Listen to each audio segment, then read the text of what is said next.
I'm telling you right now, there's a black kid causing trouble in the executive pilot lounge. Get over here immediately." Captain Madeline Brooks gripped her phone tightly, her voice sharp and commanding as she called airport security. Without waiting for a response, she spun on her heel and glared down at the young black teenager sitting quietly in the corner. "You, get out, now! You don't belong in this lounge," she barked, her eyes narrowing as if she were looking at a threat rather than a 16-year-old boy. Across the pristine leather chairs and polished tile floors of Reynolds Aviation's executive pilot lounge, her voice echoed like a warning siren. Marcus Reynolds, his visitor badge dangling nervously from his lanyard, looked up with wide, confused eyes. His voice trembled as he tried to speak. "Ma'am, I'm just waiting for my tour guide. She said I could sit here." "I don't care what she said," Captain Brooks snapped, already reaching for her radio. "This area is for authorized personnel only. Security to the executive lounge. I've got an unauthorized individual. Remove him immediately." The fear on Marcus's face was unmistakable. He wasn't causing trouble. He was doing exactly as instructed, watching a documentary about aviation history. How had simply waiting quietly turned into a crime? Marcus wasn't just another teenager killing time at the airport. At 16, he could identify nearly every commercial aircraft by the sound of its engines. Instead of posters of celebrities or athletes, his bedroom walls were covered with aviation charts and cockpit schematics. While other kids dreamed of going viral on social media, Marcus had only one dream: to become a commercial airline pilot. Today was supposed to be the best day of his life. Reynolds Aviation, the largest privately owned airline in the region, was hosting its prestigious Future Aviators program. Hundreds of students had applied, but only a handful were chosen. Marcus had won his spot by writing a passionate essay about his love for flying, beating out hundreds of other applicants. That morning, his tour guide, Natalie Parker from HR, had smiled in surprise at Marcus's knowledge of flight operations. "You really did your homework, huh?" She chuckled after he rattled off facts about wind shear and thrust ratios that most junior pilots couldn't answer.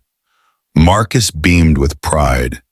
"My mom always says, if you want something bad enough, you have to know it inside and out."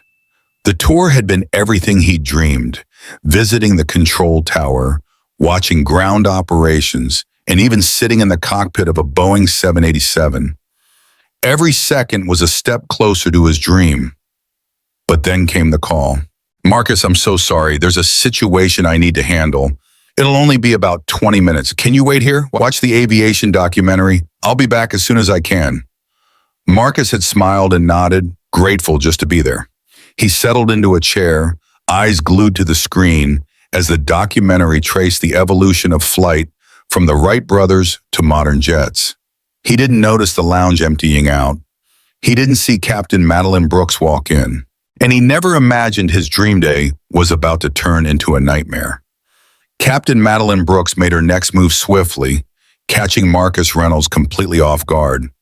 She stormed across the lounge, her polished black shoes clicking loudly against the marble floor. Without a word, she grabbed the remote and shut off the television mid-sentence, right as the documentary narrator was explaining how jet engines revolutionized modern flight. The screen went black. Marcus blinked, startled, the sudden silence ringing louder than the documentary itself. "How did you get in here?" Brooks demanded, her voice as sharp as shattered glass. Her posture was rigid, the crisp lines of her uniform perfect, her tone designed to intimidate, and on a 16-year-old boy, it was working. Marcus's throat went dry, but he managed to stammer. "Ma'am, Miss Parker brought me here. I'm part of the Future Aviators program." Brooks scoffed, shaking her head. "I don't care what she told you. This lounge is for authorized personnel only." Marcus's hands trembled as he reached for the visitor badge hanging around his neck. "See, I have clearance, I swear." That badge had been his pride that morning. He'd even taken a selfie with it to send his best friend. "Official visitor, Reynolds Aviation Future Aviators Program," it read in bold, professional letters. with his name and photo printed clearly beneath. But Brooks wasn't interested in looking. Before Marcus could fully display the badge, she snatched it from his neck with a vicious tug, the lanyard clip snapping clean off. The plastic ID clattered as it hit her palm. Marcus froze, mouth agape. What had he done wrong? He was just waiting, exactly where he'd been told to sit. Yet somehow his dream day was unraveling before his eyes. Captain Brooks examined the badge suspiciously, turning it over, holding it up to the light like she expected to find a hidden flaw. Her lips pressed into a thin line. "This has to be fake," she sneered, loud enough for others to hear. "Or stolen. There's no way they'd give this clearance level to someone like you." The weight of those words hit Marcus like a punch to the chest. Someone like you. He knew exactly what she meant. I wrote an essay. I won the program," Marcus stammered, his voice cracking. "There were hundreds of applicants. You can call Miss Parker. She's from HR. She'll explain. I'm just waiting here, like she told me." Brooks didn't care. She was already back on her radio, her voice now louder, tinged with performative concern. "Security, I need immediate assistance in the executive pilot lounge. I have an unauthorized individual with what appears to be fraudulent credentials. Possible security breach. Send officers now." Her voice carried beyond the lounge down the corridor.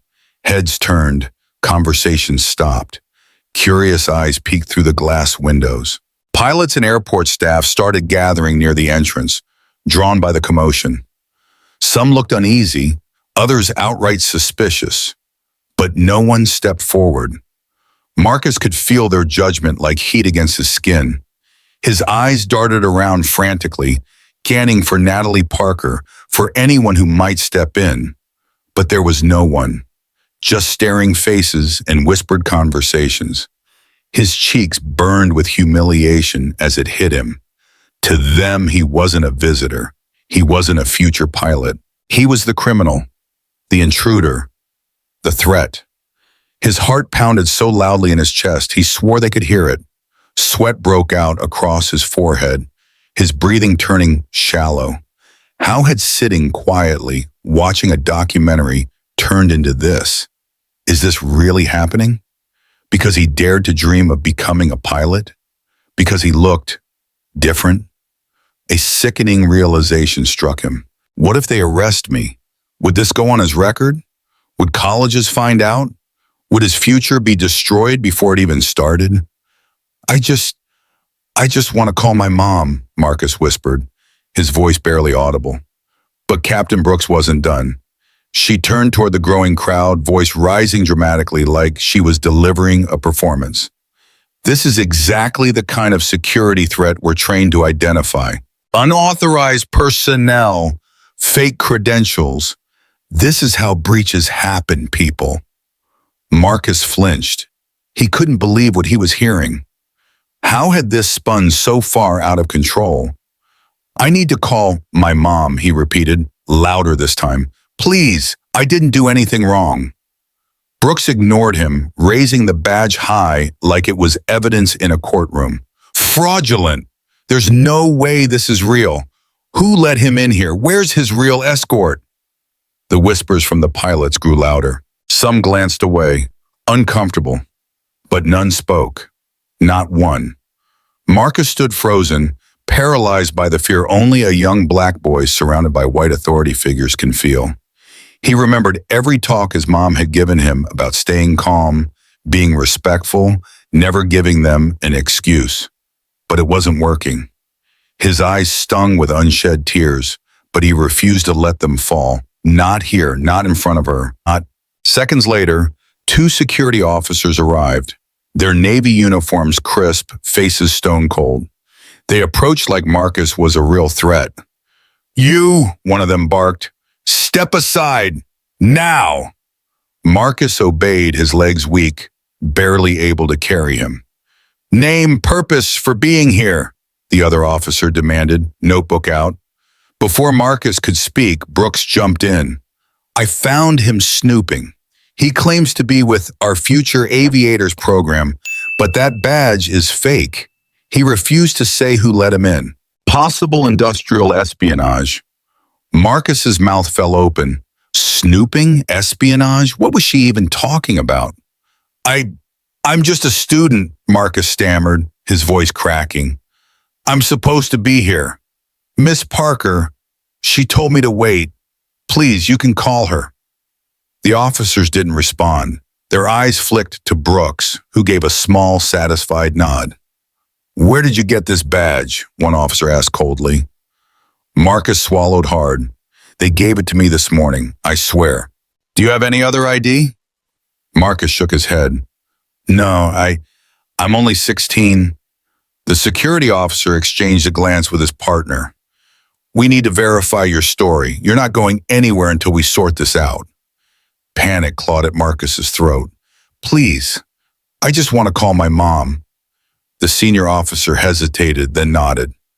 Make it quick. With trembling hands, Marcus fumbled for his phone. His mother's number was on speed dial. He hit call, praying she picked up. When Clara Johnson answered, Marcus barely held it together. Mom, I need you. I'm in the executive lounge. They think I'm trespassing. His voice cracked. I'm scared, Mom. Please, come quick. Captain Madeline Brooks addressed the growing audience, her voice performatively loud, echoing through Reynolds Aviation's executive pilot lounge like a public trial. This right here, she declared, holding Marcus Reynolds' badge high like it was evidence at a crime scene, is exactly the kind of security threat we're trained to identify. Unauthorized, fraudulent credentials. This is how breaches happen, people. The crowd murmured, pilots shaking their heads, others pulling out their phones as though waiting for the spectacle to unfold. Marcus stood frozen. Only minutes ago, he had been lost in the wonder of flight, the documentary detailing how humans conquered gravity. Now it felt like gravity had him in a chokehold. The dream he'd spent his entire life building was crumbling, collapsing in real time. He had never felt so small, so earthbound. What no one in that lounge realized was that the power dynamic was about to shift, and soon. Because security wasn't the only thing coming to that lounge. Someone else was on their way. Moments later, 2 airport security officers strode in, their Navy uniforms crisp, eyes scanning the crowd with practiced professionalism. Without a word, they approached Marcus, their expressions stone cold. You, one of them barked, come with us. Marcus stumbled as they pulled him aside, his body trembling uncontrollably. His heart pounded so hard it echoed in his ears. Out of the corner of his eye, he saw the other pilots and staff pretending not to watch. But every single one of them was. The fear flooding through Marcus wasn't just the nervous anxiety of a teenager in trouble. It was deeper, bone deep, ingrained by the stories his mother had told him. The same talk so many Black parents give their children at 13. How to survive an encounter like this. Images flashed through his mind. News stories of young Black boys wrongly arrested, handcuffed, sometimes worse, simply for being there. His mother had warned him, never argue, never raise your voice, don't run, keep your hands visible. Marcus was doing all of that, and none of it mattered. Name. Purpose for being in this restricted area, the first officer demanded, notebook ready. Before Marcus could speak, Captain Brooks cut in like she was directing the whole show. I found him snooping around, she sneered, loud enough for everyone to hear. He was probably gathering sensitive information. He has a counterfeit badge and refuses to explain how he gained access. Each word was like a dagger twisting deeper. Snooping, counterfeit, gathering information. Marcus was stunned. He'd been sitting there watching a documentary. How had this turned into accusations of espionage? I was invited here, Marcus stammered, his voice barely a whisper. Reynolds Future Aviators program. You can call Miss Parker from HR. She'll tell you. But no one listened. The officers fired questions rapidly now. How did you get past security? Who gave you this badge? Are you working with anyone else? The barrage was relentless. Marcus's chest tightened until it was hard to breathe. The room shrank around him, the walls closing in. The documentary about aviation pioneers replayed in his mind. Those brave souls who broke barriers, who changed the world. But right now, Marcus wasn't breaking any barriers. He was crashing into one, face first. I just want to be a pilot, Marcus whispered, but no one heard. And then, through the panic and fear, a memory broke through. His 8th birthday. The air show his mom took him to. How the planes soared above them, leaving perfect white trails across the clear blue sky. That was the day he knew. This is what he wanted. That memory gave him just enough strength to try one more time. I'm just a student, Marcus said louder, his voice cracking with emotion. Please, can I call my mom? The officers exchanged glances. This wasn't the typical profile of a criminal or a threat, just a terrified teenager begging for his mother. After a tense pause, the senior officer finally sighed. Fine, make it quick. With trembling fingers, Marcus reached into his pocket and pulled out his phone. It felt heavier than usual. He scrolled frantically until he found the number on speed dial and hit call. The phone rang once, twice. Then his mother's voice came through. Marcus? Came Clara Johnson's concerned tone. Marcus's voice was barely a whisper. Mom, I need you. I'm at the executive lounge. They think I'm trespassing. Clara's voice hardened instantly. What? Who's there? Marcus swallowed the lump in his throat. They took my badge. They said it was fake. They're calling security. I'm scared, Mom. Please, come quick. The officers were watching him closely now. Marcus could see it in their eyes. They were expecting him to break, to confess to something he didn't do. Clara's voice came firm, controlled. Don't say another word. I'm on my way. Before Marcus could respond, Captain Brooks stepped forward again, her voice loud enough to address the entire lounge. And don't think calling your mother is going to change anything, she sneered. We all know how this works. His mom is probably a cleaner or a cook here. She won't help him. The crowd laughed uncomfortably. Some averted their eyes. Others nodded. Marcus's face burned with shame and rage. He bit his lip hard, forcing himself not to cry. He didn't know it yet, but Clara Johnson, CEO and majority owner of Reynolds Aviation, was already making her way through the terminal. And when she arrived, the real storm would begin. Make it quick, the senior officer snapped, his eyes still cold, suspicious. With trembling fingers, Marcus Reynolds fumbled for his phone, praying his hands wouldn't betray just how terrified he was. He tried desperately to steady his voice, to sound braver than he felt. The last thing he wanted was to worry his mother. But right now, Marcus needed her more than he had since he was a little boy afraid of the dark. The line rang twice. When his mother picked up, his words came out calmer than he'd expected. But his wide, tear-filled eyes told the real story. Mom, I need you. I'm at the North Wing, Reynolds Aviation Hub, in the executive lounge. There's a situation. A pause. He listened, swallowing hard. Yes, they're saying I'm not supposed to be here. They think my badge is fake. Another pause. No, Mom, I'm okay, he lied. Because that's what kids do. They protect their parents even when they're the ones who need protecting. Just please, Mom, come. As Marcus hung up, Captain Madeline Brooks turned back toward the audience, her moment of glory. She straightened her shoulders, chin high, and took center stage like a prosecutor addressing a courtroom. This is exactly why we need stricter security protocols, she declared, her voice booming across the lounge. She gestured dramatically at Marcus like he was a criminal on trial. People think they can just wander into sensitive areas. Take a few pictures for social media. Post 9/11, folks. We can't afford to relax about who's accessing secure zones. Her gaze swept across the pilots and staff gathering at the entrance. Every word was designed to shame, to dehumanize. And that mother he just called? Brooks sneered. Most likely a janitor or a cleaner here. I'll make sure she's fired, and her good-for-nothing son won't be trespassing here again. A ripple of uncomfortable laughter spread through some of the crowd. A few others looked uneasy but said nothing. Not a single soul stepped forward. No one suggested they wait for Natalie Parker to confirm the boy's story. Marcus sat, shoulders hunched, his head bowed low. The weight of every stare in that room bore down on him like 1,000 pounds.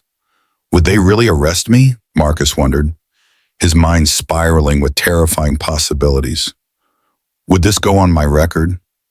Would colleges see me as a security risk? Was his dream over? All I did was watch a show about planes, he thought bitterly, rage and helplessness bubbling inside him. I was invited here. I had permission. I belong here. But sitting in that moment, surrounded by suspicion, accusation, and righteous indignation, the sky felt impossibly far away. We'll need to file an incident report, one of the security officers announced, flipping open his notepad. Possible breach of secure area, fraudulent credentials. Each word landed like a physical blow. Marcus's throat tightened. His dream, his life, was unraveling right in front of him, and it was all being documented. He forced himself to speak, his voice barely above a whisper. Can we wait for my mom? Or for Miss Parker? Please. The senior officer hesitated, just for a second, then gave a short, clipped nod. We'll wait 5 more minutes. After that, we proceed with processing. 5 minutes. It might as well have been 5 hours. Every tick of the clock mounted the pressure. Every whisper in the room sounded like judgment. Every side-eye glance felt like a verdict. Captain Brooks checked her watch repeatedly, growing visibly impatient. She turned to the crowd again, unable to resist one final moment in the spotlight. I have a flight to prepare for, she huffed, loud enough for everyone to hear. I can't stand here all day while this gets sorted out. I've done my duty reporting the breach. The callousness of it, the casual way she'd upended Marcus's entire world, then simply walked away like it was an inconvenience, nearly broke something inside him. He sat frozen, swallowing the lump rising in his throat, blinking back tears he refused to shed in front of these people. The same people who now saw him not as a promising young pilot, but as a criminal. In that moment, Marcus thought about his bedroom, walls covered with posters of legendary aviators, shelves stacked with books on flight, biographies of black pilots who had shattered barriers. His mother's voice echoed in his head, her constant reminder, the sky belongs to everyone, baby. Remember that. But looking around this room, the sky felt closed. The barriers felt higher than ever. 5 minutes. 5 minutes left before everything he'd worked for, every science fair, every simulator hour, every sleepless night dreaming of flight, was stamped out because of one woman's prejudice. The officer jotted another note, shaking his head. I've got to be honest, he muttered. This is going to follow him. Fraudulent credentials. That sticks, kid. Marcus clenched his fists, willing himself not to break. No, not like this. And then, just when hope felt lost, the atmosphere in the terminal shifted. There was a ripple, a change in the air pressure, like the moment before a thunderstorm. The murmur of the terminal quieted. Heads began to turn. The officer's radio crackled. VIP en route to Executive Lounge. Clear a path. The words landed like a bombshell. Captain Brooks' smirk faded. VIP, one officer echoed, glancing toward the entrance. From where Marcus sat, he could see the hallway shifting. Staff stood straighter. Custodians stopped mid-mop. Gate agents abandoned their counters. Even the barista froze mid-pour. Because when Clara Johnson arrived, people noticed. No one in that lounge knew yet, but justice was about to land. and it was wearing designer heels. A single tear slipped down Marcus Reynolds' cheek before he could stop it. He stared at the floor, jaw clenched tight, refusing to let them see him break. He wouldn't give Captain Madeline Brooks the satisfaction.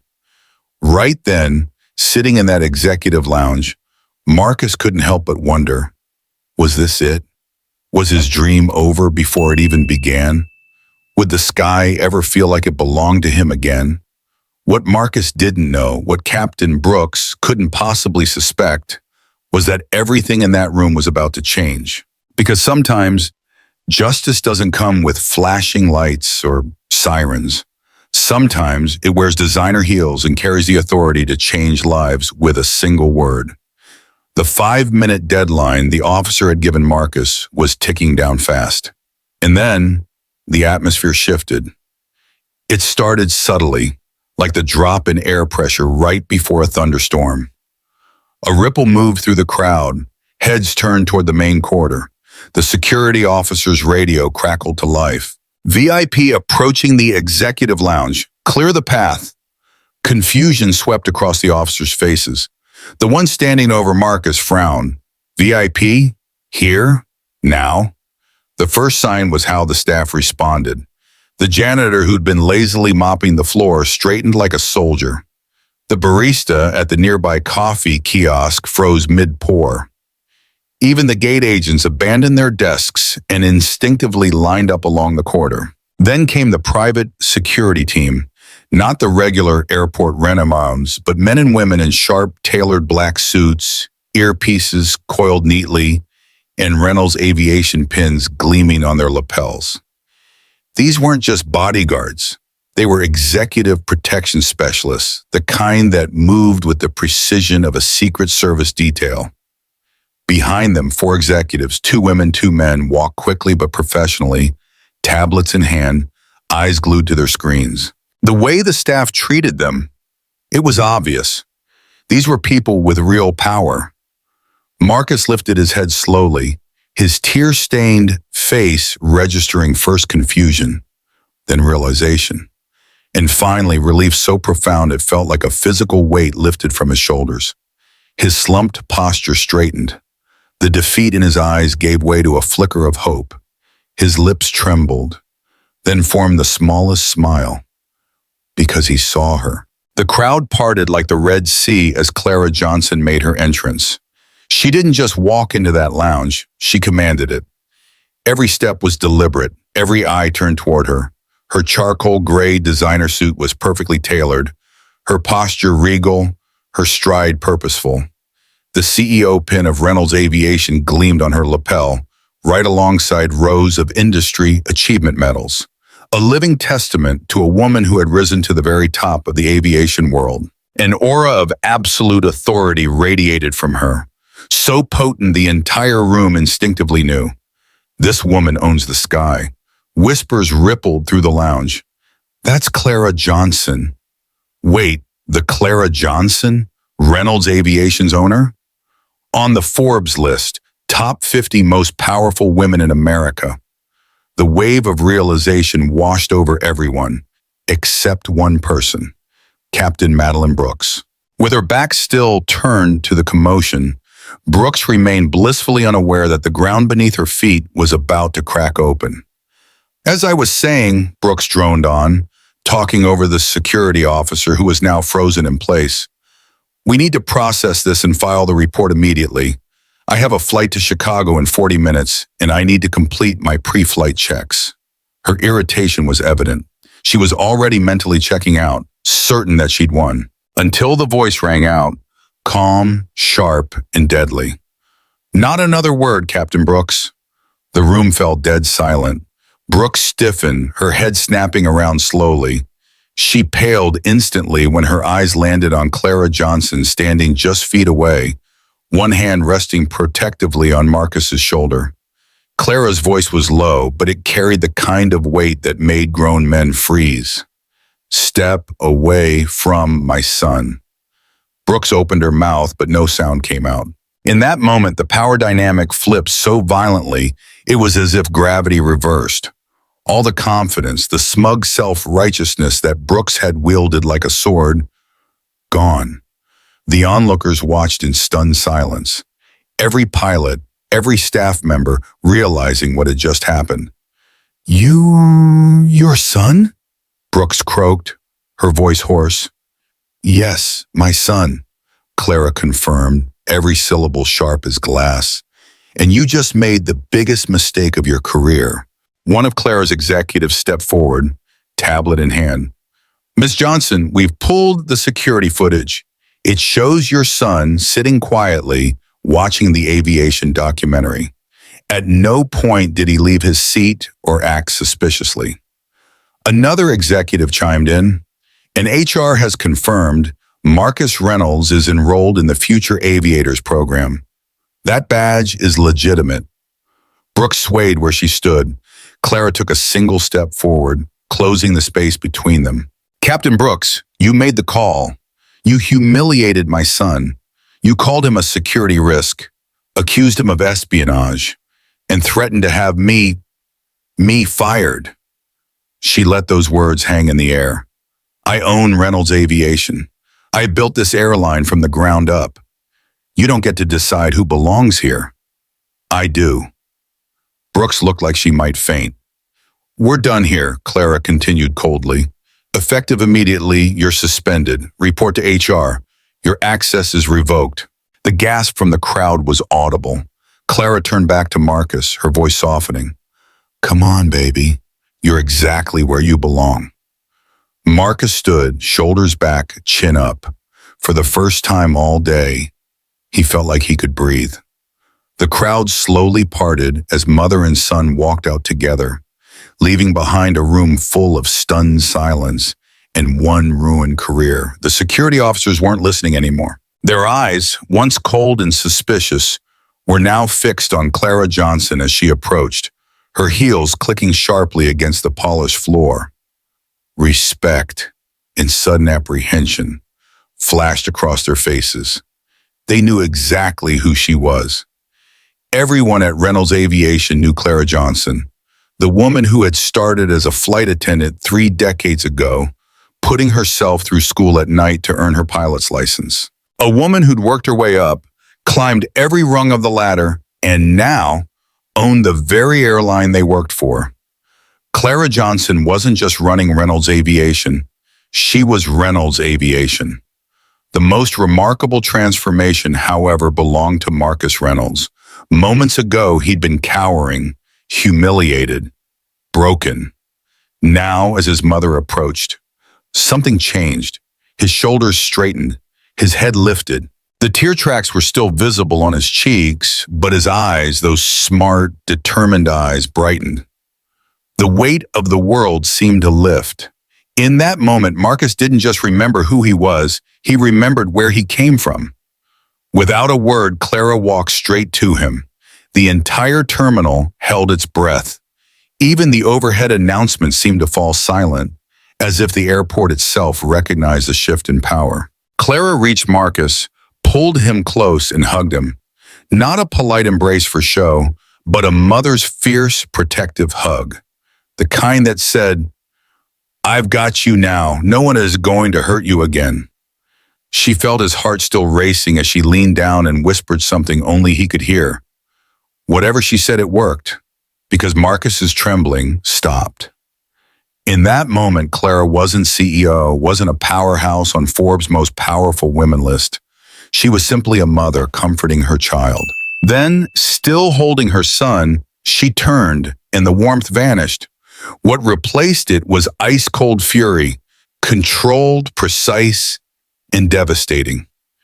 You could practically feel the temperature in the room drop. Clara's voice, when she finally spoke, wasn't raised. It didn't have to be. It carried the weight of absolute authority, the kind earned through decades of grit, hard work, and commanding respect. That's my son you're accusing of theft, Captain Brooks. The words sliced through the air. Captain Madeline Brooks froze mid-sentence. Slowly she turned, and the color drained from her face. Gone was the smug self-righteousness. Gone was the power. What was left was pure, naked fear. Her mouth opened, then closed, then opened again, but no sound came out, because she recognized Clara. Everyone did. The entire power dynamic that had defined the past hour, Brooks towering over Marcus, barking accusations, shattered like glass. The accuser was now the accused. The authority figure reduced to nothing more than an employee facing the one person who could end her career with a single word. The silence was deafening. The only sound in the terminal was the faint overhead announcement for a passenger at gate 17. No one moved. No one spoke. Brooks's eyes darted desperately between Clara and Marcus, connecting the dots she should have seen from the start. The strong jawline, the intelligent eyes, the quiet dignity, even under pressure. One of the stunned security officers found his voice first. He lowered his notepad and stammered, "Miss Johnson, we didn't realize." "Clearly," Clara replied, her tone glacial. The officers instinctively stepped back, suddenly unsure where they stood in this unfolding drama. The crowd had grown, pilots, flight attendants, gate agents, all standing in stunned silence, watching the reckoning unfold. One of Clara's executives leaned in toward a dazed officer, whispering, loud enough for the room to hear, "That's Clara Johnson. She owns 53% of Reynolds Aviation." Brooks heard it, and it hit her like a freight train. Her eyes widened in horror. She swayed, visibly struggling to stay upright as the weight of what she'd done, what she'd said, came crashing down. Her career, her reputation, everything now hung by a thread. I didn't know," Brooks stammered, her voice climbing an octave. "You didn't care," Clara shot back, voice razor sharp. "You didn't care enough to ask. You didn't care enough to verify. You looked at my son, and you assumed." Clara took a single step forward. "You humiliated him. You threatened to have me fired. You called my son a criminal for daring to dream." Brooks opened her mouth, desperate to salvage anything. I was just following protocol." "No, Captain Brooks," Clara interrupted coldly. "You followed your prejudice." The words hit like a slap. "Protocol," Clara continued, her voice calm but lethal, "is calling HR. Protocol is checking the manifest. What you did was abuse your authority." Another of Clara's executives stepped forward, tablet in hand. "We've reviewed the footage. Marcus was seated the entire time. He never once left his chair." "And HR has confirmed," another chimed in. "Marcus Reynolds is officially enrolled in our Future Aviators program. His badge is real." The blood drained completely from Brooks's face. "You endangered his future. For what?" Clara asked. "To feel powerful? To put a young black boy in his place?" No one spoke. Clara stood tall, her presence filling every inch of the lounge. "Effective immediately. You are suspended. Your security clearance is revoked. Report to HR." Brooks gasped. "Please, my record, my 20 years. Should have taught you better judgment," Clara cut in coldly. "Get out." There it was, final, irrevocable. Captain Brooks, who had strutted in so sure of herself, now stood trembling. With one last pathetic glance around the room, she realized there was no one coming to her defense. Slowly, she turned and walked out, escorted by two executives. The room stayed silent. Clara turned back to Marcus, her voice soft again. "Come on, baby, let's go home." And just like that, mother and son walked out, leaving behind stunned faces, a destroyed career, and a powerful lesson no one in that lounge would ever forget. That's Clara Johnson," one of the executives whispered, not quietly enough, CEO and majority owner of Reynolds Aviation. She owns 53% of the company, outright. The words hit Captain Madeline Brooks like a freight train. Her eyes widened in horror as she registered the full implications. Not just CEO, not just Marcus's mother. No, her boss.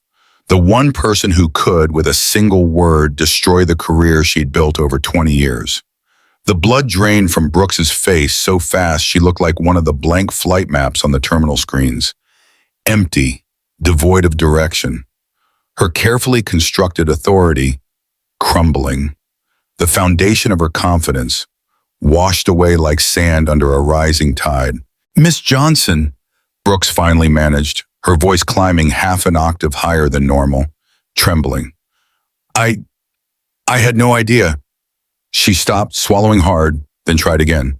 "I was just following protocol." Another false start. Then came the fatal mistake, words that sealed her fate. "If I'd known he was your son," and there it was, the confession laid bare. Not if I'd known he was authorized, not if I'd known he belonged, no, if I'd known who his mother was. Clara's expression hardened. The steel in her eyes sharpened into something more dangerous. A blade honed by decades of navigating boardrooms full of men who underestimated her. "That's exactly the problem, isn't it, Captain Brooks?" Clara's voice sliced through the air, cold and lethal. "My son was terrified because you criminalized him for watching TV while waiting for his tour guide." Clara took a step forward, each word sharp as a knife. "Is that your protocol? To traumatize students in our career program? To assume guilt without a shred of evidence? To confiscate legitimate credentials and call security on a child who was exactly where he was authorized to be?"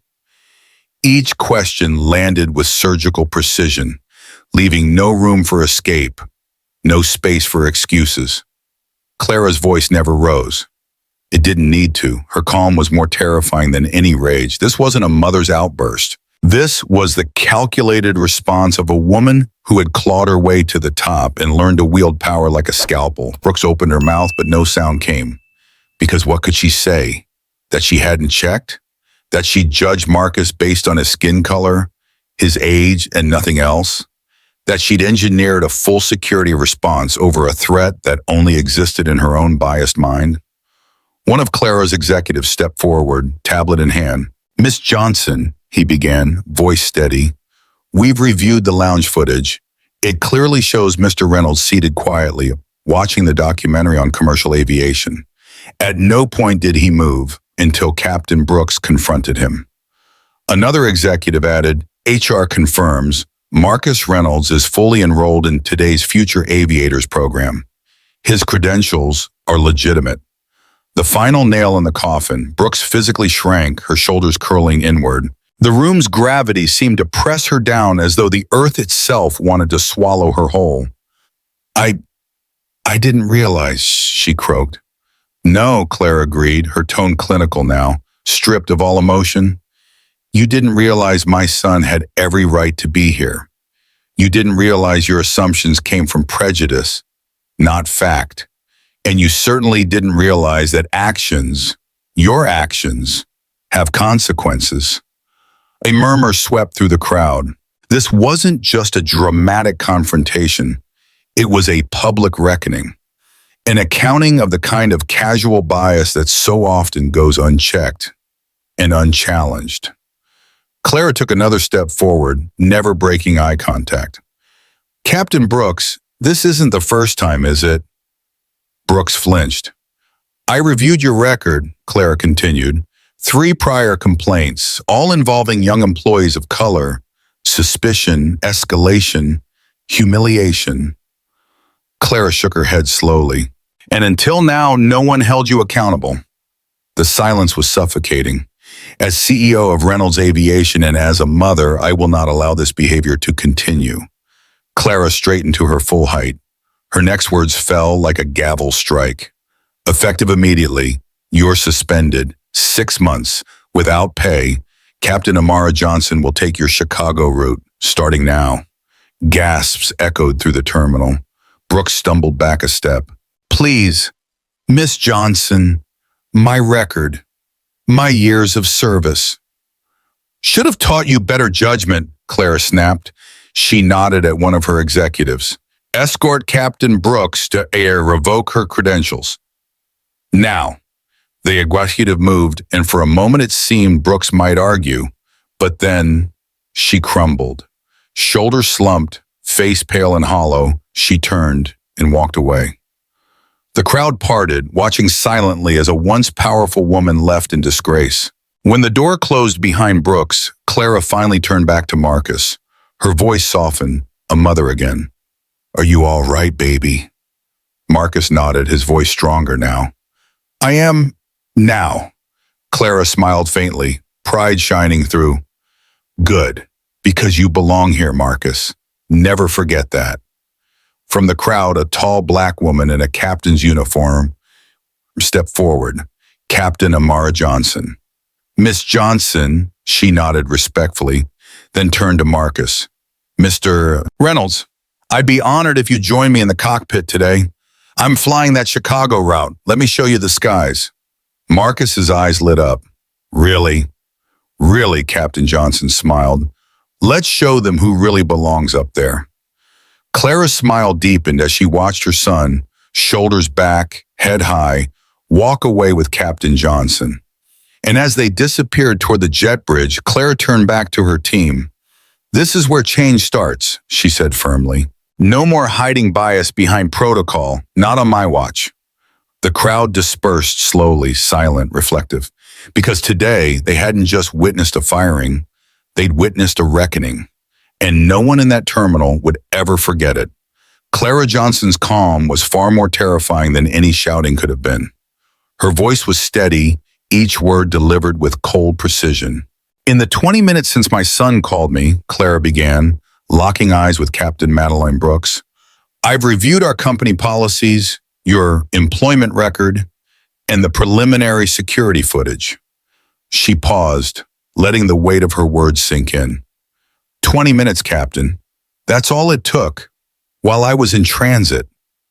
Her gaze was ice. "In that time, I mobilized resources, gathered facts, and prepared to address not just this, but the root of the problem." Brooks swallowed hard, visibly shrinking. "This isn't your first incident, is it?" Clara continued. 3 prior complaints, all involving young employees of color. Situations where you decided they didn't belong." The words echoed through the now silent pilot's lounge. Brooks's already pale face turned ashen, a sickly gray tinge replacing whatever color remained. Those complaints had been there, filed and buried, until now.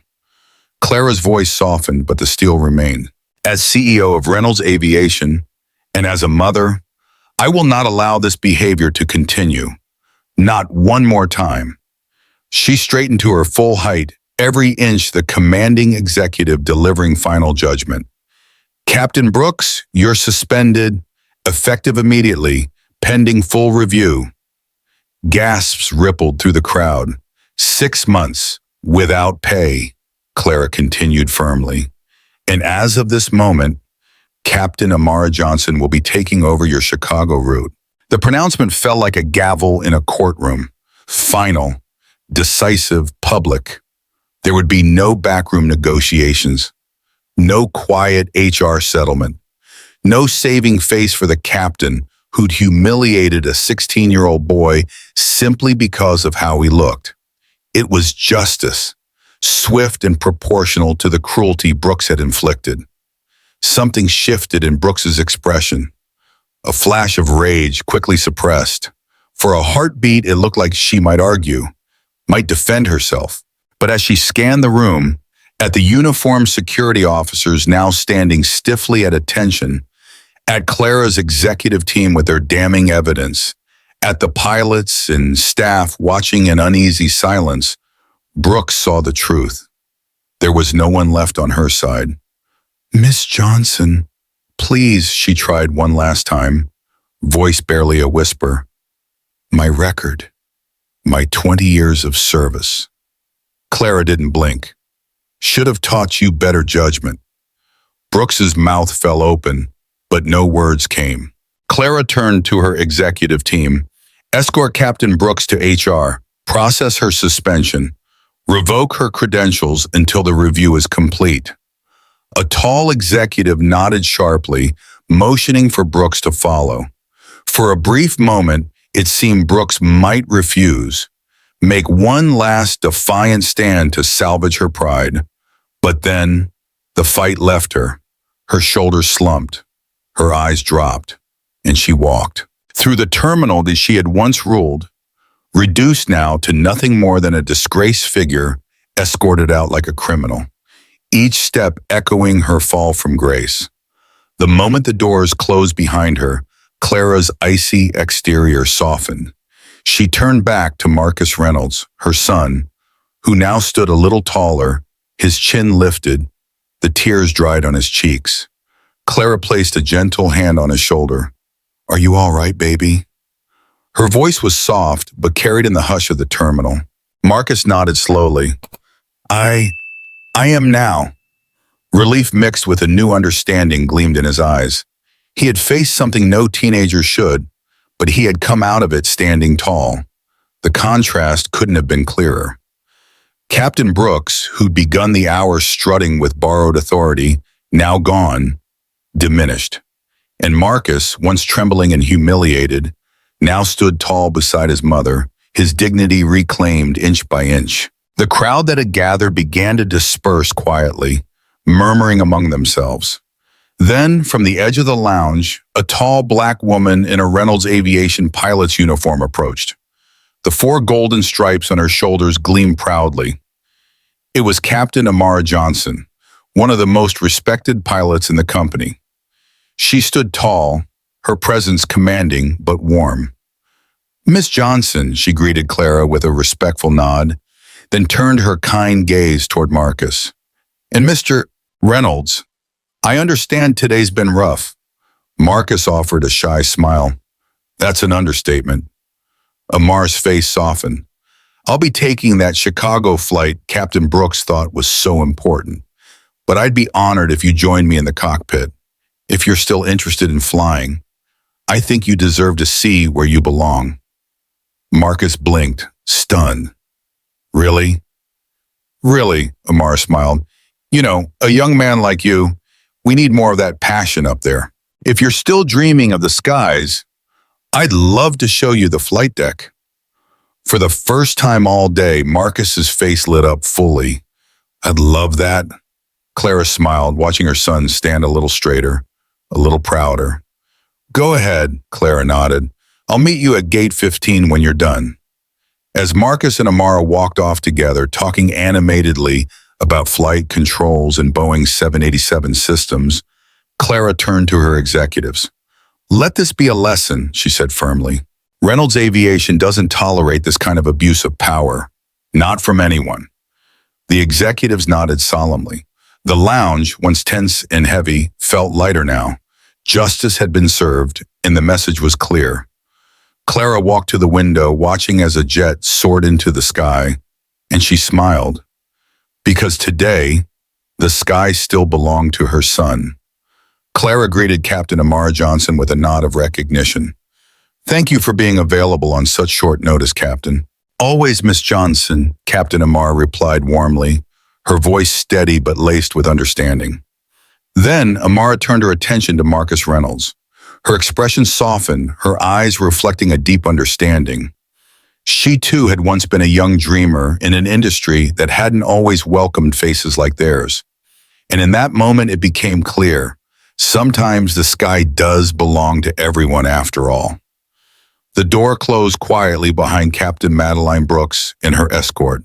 The heavy tension that had gripped the terminal began to dissipate. Overhead announcements resumed, passengers bustled toward gates, and the distant roar of jet engines filled the air once more. But for Marcus and Clara, standing in the center of the pilot's lounge, everything had changed.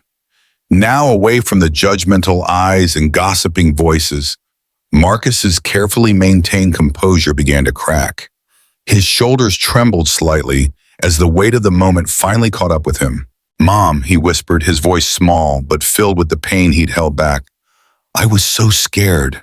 I thought they might really arrest me, just for sitting here, for watching TV in the wrong place." Clara pulled her son into a tight embrace. Her executive armor fell away, replaced by raw, maternal concern. For all her power, for all her influence, she couldn't shield him from this. Not from the harsh collision with reality that so many young black men faced. "I know, baby," she whispered, her voice breaking just enough to reveal the heartbreak behind her steel. "I know." There was grief in those words, but also resolve, a mother's acknowledgement of a world that still judged her son unfairly, no matter how far she'd climbed. The painful truth that even success couldn't buy complete protection from prejudice. Marcus's voice steadied as he processed everything. "When she took my badge, when she wouldn't listen, I kept thinking about everything we've talked about how to stay calm, how to handle situations like this." He shook his head. But it was different. Living it, it was terrifying. Clara nodded slowly, her eyes glistening. "It always is, sweetheart." They stood like that, locked in a quiet embrace. Mother and son, bound not just by blood, but by a shared understanding of a world that still saw them as outsiders in places they had every right to be. Captain Amara approached them, respectfully waiting before interrupting. Her tall, confident figure, clad in the very same uniform that had cloaked Captain Brooks's prejudice, now served as a quiet symbol of healing. "Miss Johnson," she greeted, then turned to Marcus with a warm smile. "And Mr. Reynolds, I wanted to extend a personal invitation. My flight to Chicago doesn't leave for another hour. I'd be honored to give you a tour of the cockpit, a real one. All the technical details. I suspect a young aviation enthusiast like you would appreciate it." Marcus blinked in surprise, the remnants of fear on his face giving way to wonder. "Really? After all this?" "Especially after all this," Captain Amara replied firmly. "The flight deck is exactly where you belong, young man. If that's where your passion leads you, then that's where you go." The simple validation in her words, the acknowledgement of belonging, seemed to straighten Marcus's spine. He glanced at his mom for reassurance. Clara smiled, nodding. "Go on, baby. I'll meet you both at gate 17 in 30 minutes. I have a few things to wrap up." Marcus's tentative smile grew. "Thank you, Captain. I'd like that very much." With that, he walked away with Captain Amara, already deep in conversation about Boeing 787 flight control systems. The fear was gone from his voice, replaced by curiosity, confidence, and hope. Clara watched them go, a deep pride blooming in her chest. Her son, walking taller now, headed straight for the sky. And as she turned back toward the terminal, the protective mother gave way once more to the visionary CEO, because she had just witnessed not only a personal failure in her system, but a systemic one, and she knew what she had to do. The pilot's lounge at Terminal C looked nothing like it had that fateful day. Gone were the walls lined solely with technical manuals and dry industry publications. In their place, framed portraits of diverse aviation pioneers hung proudly. Black pilots, women aviators, barrier breakers from every walk of life. Next to them, newer photos showed current Reynolds aviation pilots, men and women of all backgrounds, smiling, confident, flying high. At the center of it all was a digital display, cycling through images of the Reynolds Future Aviators program. Photos of bright-eyed teens, some in flight simulators, others beaming from inside cockpits. And standing in front of them, Marcus Reynolds. No longer the scared teenager from that dark day, Marcus now spoke confidently to a group of students. High schoolers, just like he'd been, listening intently. "Aviation isn't just about flying planes," Marcus explained, his voice carrying with ease. "It's about understanding systems, communication, physics, human factors. And you, each of you, have something unique to bring to this industry." Captain Amara Johnson stood nearby, her uniform crisp, her smile proud. She was now officially head of the mentorship program, a role Clara insisted she take. The students asked questions about school requirements, about flight training, and inevitably about that day. Marcus answered honestly, never flinching. Yeah, it was terrifying. I really thought my dream was over, just because I looked different. He paused, then added, but what I learned is that fear should never be the price of following your dreams. The words, now printed boldly on a banner hanging above them, had become the program's motto. Later that evening, Clara sat with Marcus in her office, watching the runways light up as planes soared into the night sky. How did it go? She asked, though she'd heard every glowing report. Marcus smiled softly. Good. They asked tough questions. About what happened. About Captain Brooks. Clara nodded. And what did you tell them? I told them the truth, Marcus said. That I was scared. That it hurt. But that it made me stronger. He glanced out the window. And I kept thinking, what if you weren't the CEO? What if you were just... Mom, would anyone have listened to me? Clara's heart ached at the question. That's why we're changing the system, she promised. Because not every kid will have a mom like me, but every kid deserves to be believed, to be respected, to dream. Outside, a Reynolds aviation plane soared upward, lights gleaming, cutting through the darkness. The sky had always belonged to those who dared to reach for it, and now Marcus knew, for the first time, it belonged to him too. The walls of the Reynolds Aviation Pilots Lounge at Pine Haven Regional Airport looked nothing like they did a month ago. Where once there had been dull, technical manuals and flight charts, there were now framed photographs celebrating the rich history of aviation pioneers. Black pilots, women aviators, barrier breakers from every generation. Smiling faces of those who had conquered the skies against all odds. At the center of it all, a large digital screen cycled through profiles of the company's mentorship program participants. Young faces shining with the same passion for flight that had once brought Marcus Reynolds nervously into that very lounge. But today, Marcus wasn't the scared teenager he'd been. Standing tall at the front of a group of diverse high school students, he wore the program's Youth Ambassador pin on his blazer. There was still a flicker of that fear in his eyes when certain memories resurfaced, but he spoke with confidence now, his voice clear, steady, and full of hope. Aviation isn't just about flying planes, Marcus explained to the captivated group. It's about understanding systems, communication, physics, and human factors. Every single one of you has something unique to bring to this industry. Behind him, Captain Amara Johnson nodded in agreement, her crisp Navy uniform sharp under the lounge's warm lights. As the new head of Reynolds Aviation's Future Aviators Mentorship Program, she split her time flying international routes and shaping the next generation of pilots. Her 4 golden stripes shimmered like a promise, proof that hard work and persistence open the skies to anyone. The sky has room for all of you, Captain Amar added, locking eyes with every student. Don't ever let anyone tell you differently. The students began firing questions, some practical, others deeply personal. What classes should they take? How hard was flight school? What if they didn't look like everyone else in the room? Marcus took every question head on. It's tough, he admitted. The math, the science, the pressure. But the hardest part? Sometimes it's just believing you belong. But you do. He didn't sugarcoat the challenges. He respected his audience too much for that. But neither did he let his own experience that day define the future of those kids.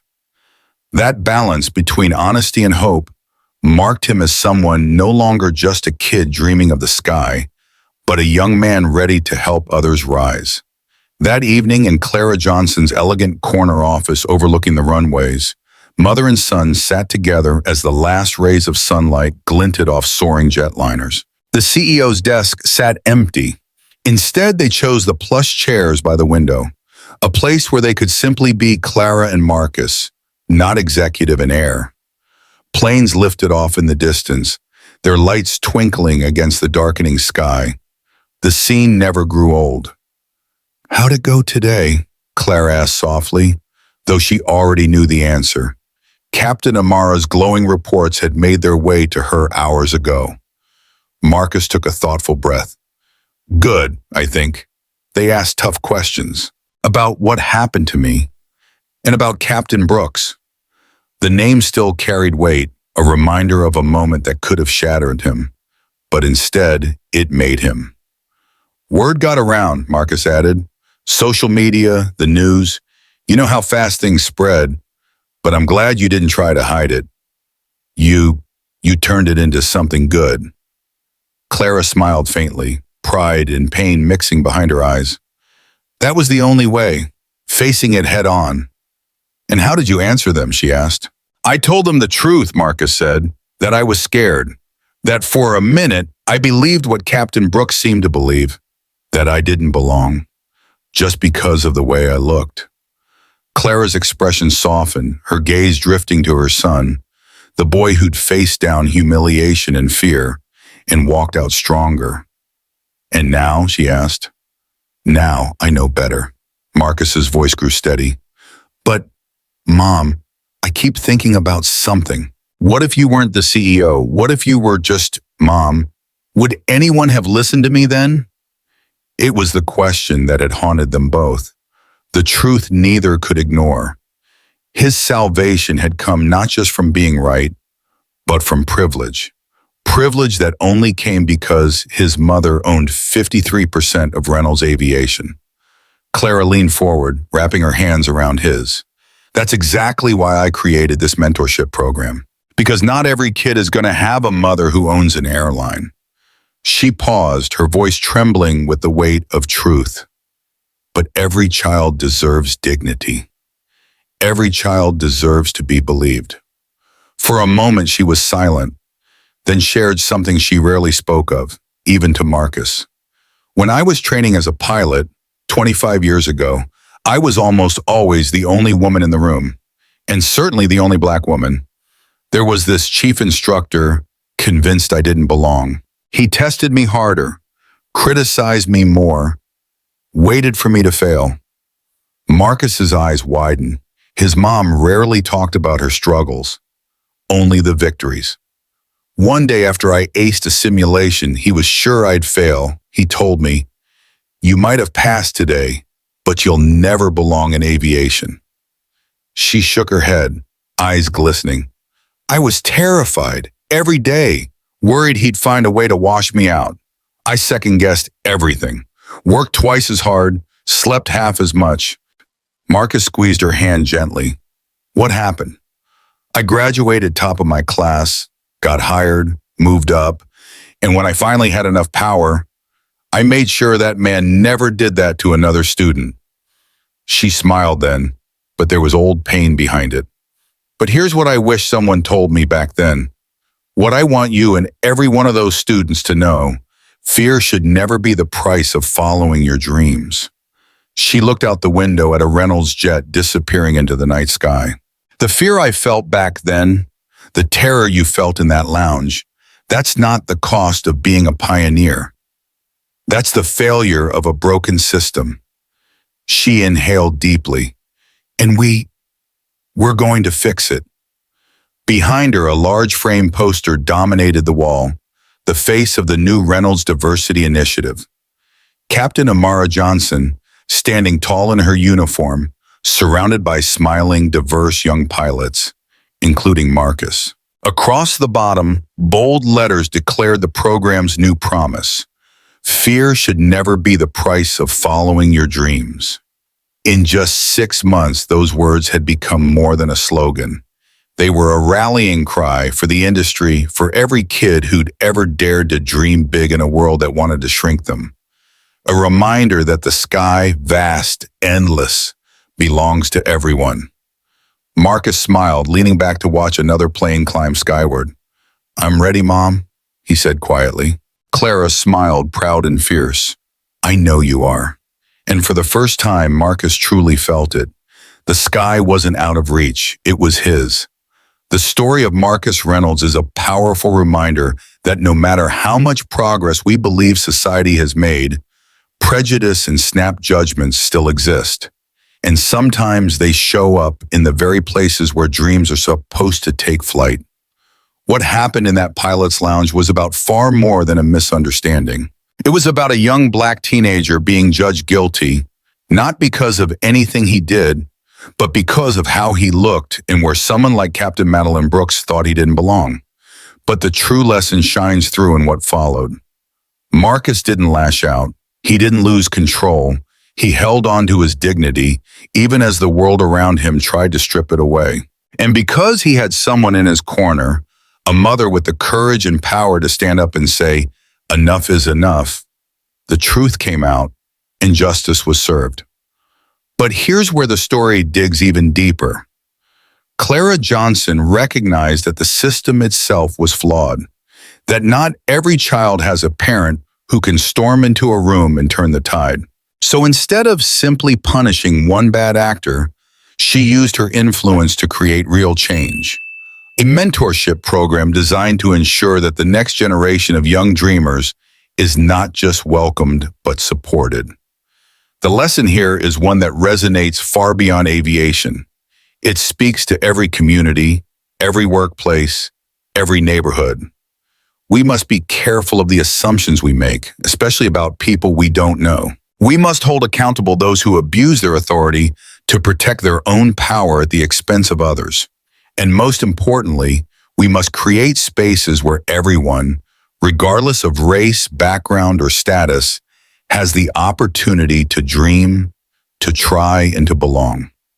Because fear should never be the price of following your dreams. As we grow older, many of us have seen situations just like this. Sometimes we were the ones judged. Other times we may have stayed silent. But stories like this remind us it's never too late to stand up, to speak out, and to make sure the world we leave behind is more just than the one we inherited. That's how real change happens, not just through punishment, but through building something better. In the end, the sky truly does have room for everyone. And it's up to each of us to make sure that's not just a slogan, but a promise we keep. If this story moved you as much as it did us, don't forget to hit that like button. It truly helps our channel grow. We'd love to hear your thoughts, and so go ahead and drop a comment below. Have you or someone you know ever faced a situation like this? And if you enjoy stories where justice is served and the truth wins, make sure to subscribe and turn on the notification bell so you never miss our next episode. And of course, share this video with your friends and family because stories like this deserve to be heard. Thank you for watching, and we'll see you in the next one.